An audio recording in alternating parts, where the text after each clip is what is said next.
नहमदुहु व नुसल्ली व नुसल्लिमु अला रसूलिहिल करीम।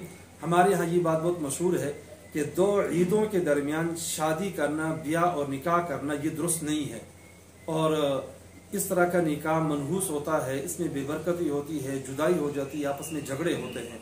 चुनांचे बहुत सारे लोग ईद, छोटी ईद के बाद से लेकर बड़ी ईद के दरमियान शव्वाल, ज़ुल्क़ादा, ज़ुल्हज्जा के जो चंद दिन हैं, 9-10 दिन हैं, इन दिनों में वो लोग शादियां नहीं करते हैं। लेकिन ये बात खिलाफ शरअ है। शादी ब्याह वगैरह के लिए कोई इस तरह वक्त मुकर्रर नहीं है। हत्ता कि रमज़ान में भी शादी ब्याह करना दुरुस्त है, मुहर्रम में भी दुरुस्त है, ज़ुल्हज्जा में भी, शवाल में, ज़िक़ादा में, किसी महीने में भी शादी वगैरह की तकरीब, निकाह वगैरह बिल्कुल दुरुस्त है और ये बात खिलाफ शरीयत है। कुरान और सुन्नत से इसकी तायीद क्या होती है बल्कि तरदीद होती है। लिहाजा ऐसा नजरिया रखना ठीक नहीं है और जो लोग इस तरह का नजरिया रखते हैं उनके साथ वाक़तन फिर ऐसे ही होता है। चुनांचे हदीस में आता है, अना इंद ज़न्न अब्दी भी, अल्लाह फरमाते हैं कि मेरा बंदा मेरे साथ जैसे गुमान रखता है मैं उसका साथ मामला भी ऐसे ही करता हूँ।